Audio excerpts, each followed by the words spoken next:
continuous basis.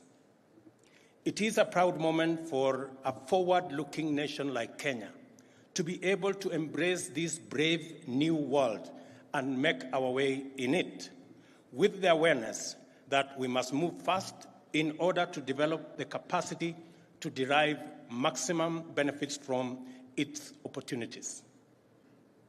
We can do a lot of things in countless different and much better ways that satisfy infinitely diverse requirements of many people around the globe.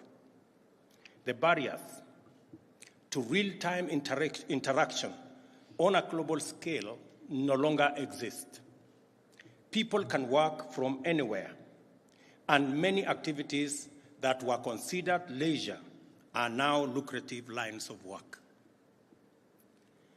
At the same time, this brave new world is vulnerable to antisocial agencies on a much more devastating scale. Every time we connect, we become exposed to relentless waves of attempted attacks and breaches of security. Data, as the currency of the new age, is ever in demand, and all sorts of entities employ all manner of strategies to obtain and leverage on it. It is the duty of the government to deploy necessary resources and remain vigilant in order to support all manner of criminals who populate the online underworld, by ensuring that we have sufficient information for effective and efficient delivery of public goods and services. However, we must also ensure that criminal elements do not hide under data protection or exploit it to perpetuate crime or evade paying tax. The context in which we reflect on this tire of tension matters. We are an open and democratic society founded on the principles of constitutionalism and the rule of law. We are also a market economy dedicated to entrepreneurial freedom and consumer choice as the foundational principle of wealth and success. We must allow maximum entrepreneurial liberty in order to reap the benefits of the free market economy and advance human well-being. Yet, we cannot permit the vulnerable to be victimized by fraud, exploitation, and abuse. We have an obligation to defend national sovereignty and protect society from cyber terrorists and online criminals. Yet, we must not use security and protection as excuses to claw away the fundamental rights and freedoms of citizens, especially on the matter of access to information. It seems to me, then, that it is important for all stakeholders in the data sector to always be conscious of limits. What are the constitutionally recognized and practically unavoidable limits to freedom of expression, freedom of information, and the right to privacy, as well as the state's authority in respect to all this? There must be a balance. I think the statement I'm trying to make here is there must be a balance between the state's responsibility to make sure that citizens have access to information in accordance with the Access to Information Act, but also protect citizens and whatever information that is private from criminals and other actors in that space. So there must be a balance between access to information on one hand and protection of privacy on another hand. And the nexus between those two, the nexus between access to information and protection of data and information, is the balance that will give us the right equilibrium for government to access legally useful information for public good and for citizens, and their details and information to be protected from people who use it for other purposes other than that which is legal. And that's the balance that the ministry, the various departments, and especially our dear commissioner must keep balancing so that we are in good space. In order for Kenya to realize the maximum potential of the digital superhighway, we must have a clear data management regime that is rational, effective, and promotes efficiency. It has to be promotive of our agenda for the digital economy, because progressively it is now absolutely clear that the next billionaires will be on the digital economy space. And we must provide sufficient latitude for access of whatever information that is necessary for us to grow our space for entrepreneurs, for business people, for investors in the digital space. And precisely the reason why we are expanding the digital superhighway so that we can bring on board millions of Kenyans by making it possible for them to access internet from all corners of Kenya. They can transact with the government, they can do business, they can create, they can innovate, and they can do business on the digital space. And precisely the reason why I set up the ministry that has digital economy as one its big mandates. The government of Kenya is committed to working with all stakeholders to expand the space for creativity and innovation through the promotion of freedom of expression and also intellectual property rights. It is our intention to ensure that Kenya finally reaps its overdue dividend from the heavy investment in ICT infrastructure made over the last 2 decades, with 6 submarine fiber optic cables offering broadband connectivity, over 9,000 kilometers of terrestrial fiber optic connecting nearly in all county headquarters, geographical broadband coverage of 56%, and mobile broadband penetration of 96%, we are putting finishing touches on the policy and infrastructural framework that will switch on a historic explosion of productivity and competitiveness in our digital economy and in our entire Kenyan economy. I am looking forward to our commitment that in the next 6 months we will have 5,000 government services available on the digital space. Already, just to put it in context, we had 300 government services as of 2 weeks ago. We have increased that to 600. We have doubled in the last 2 weeks. We now have 600 government services available online, and we are well on course in ensuring that we have 5,000 government services in the next 6 months. And I've also asked the Ministry of ICT to also work on a digital identity so that the big Huduma thing that never was, we can finally have as Kenya a digital identity. And I have told my good friend Eliud that by the end of this year, Kenyans must be able to identify themselves digitally. It is not the work of government to issue IDs. It is the work of government to identify Kenyans.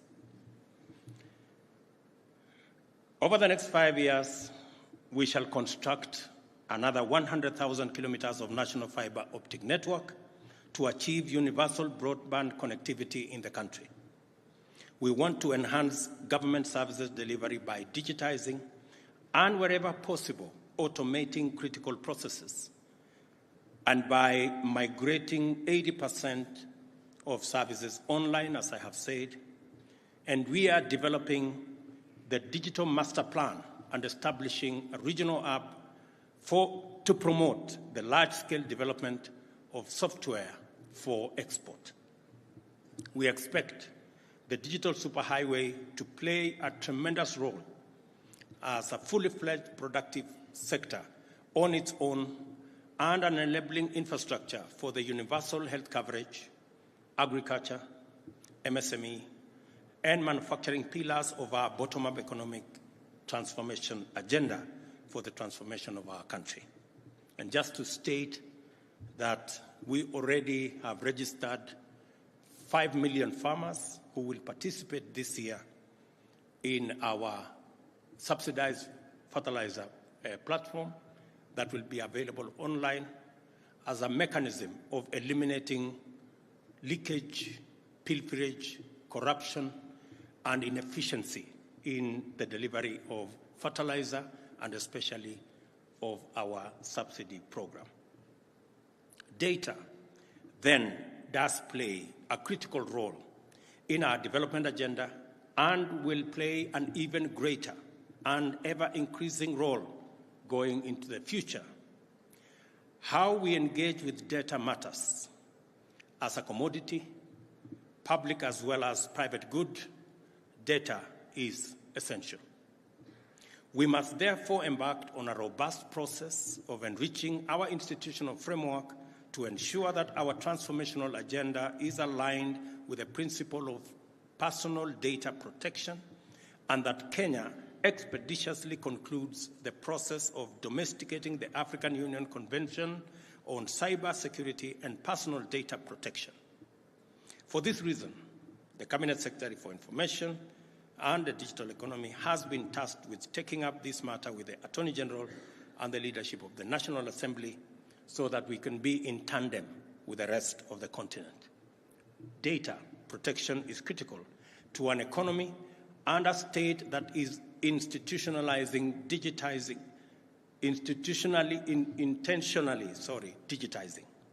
We are committed to supporting the Office of the Data Protection Commissioner to ensure that it rapidly acquires the necessary capacity to effectively perform its functions.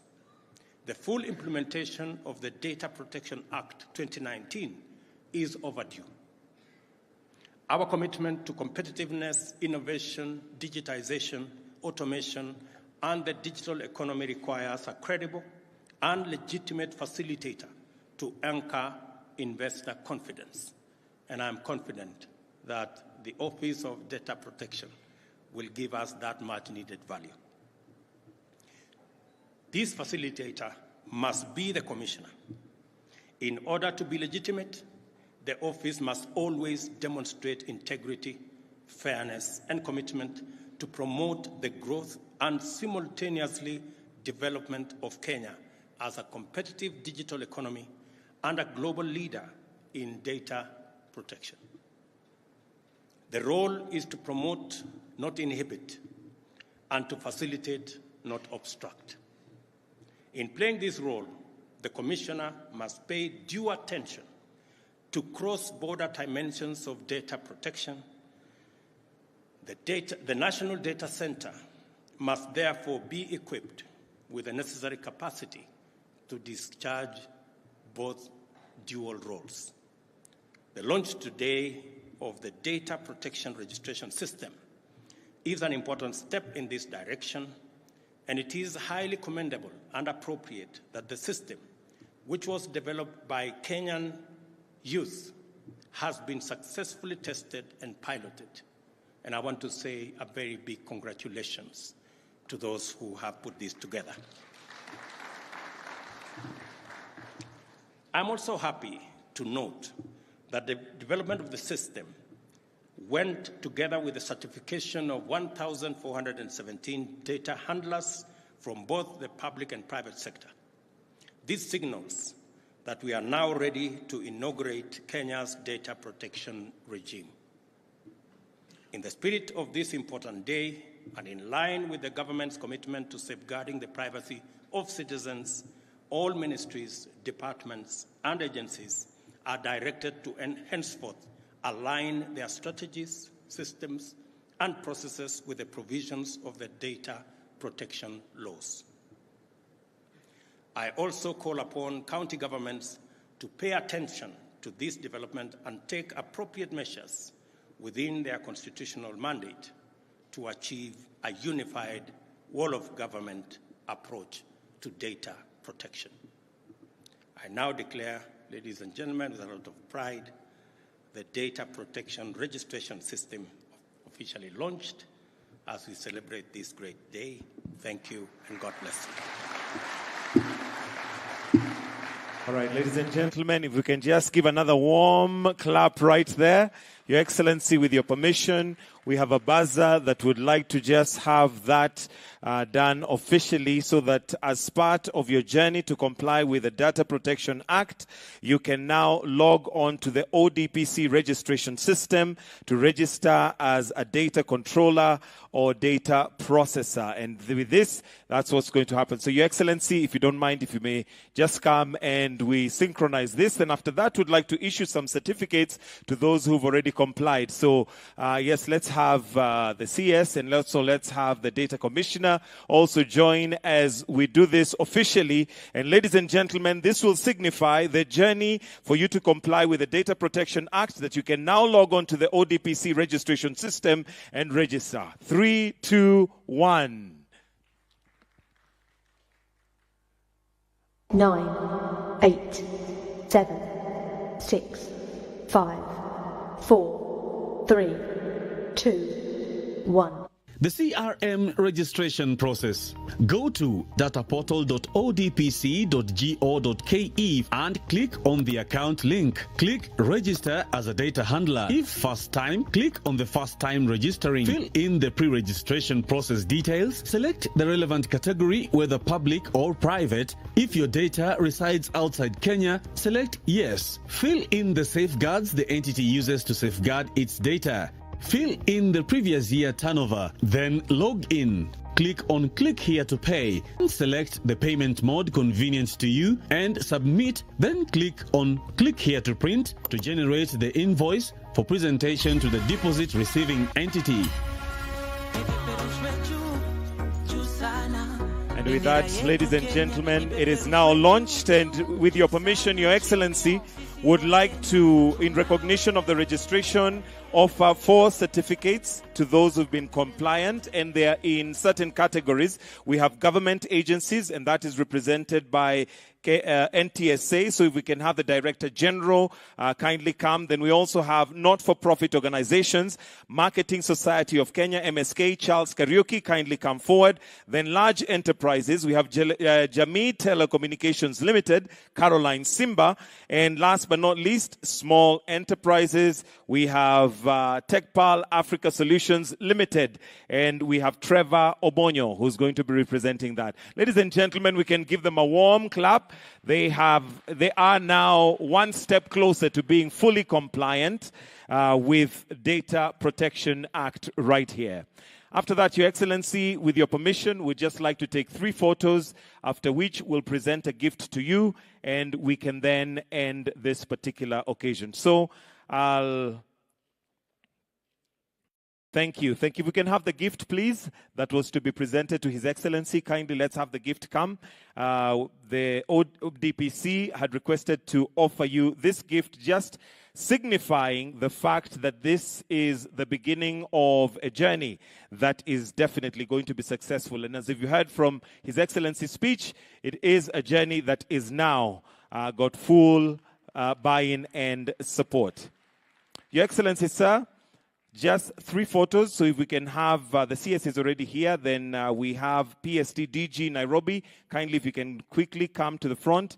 We have the DC and Deputy Commissioners to ODPC. So if we can have the photographers kindly, just do that very quickly. And the next photo after this, we'll add His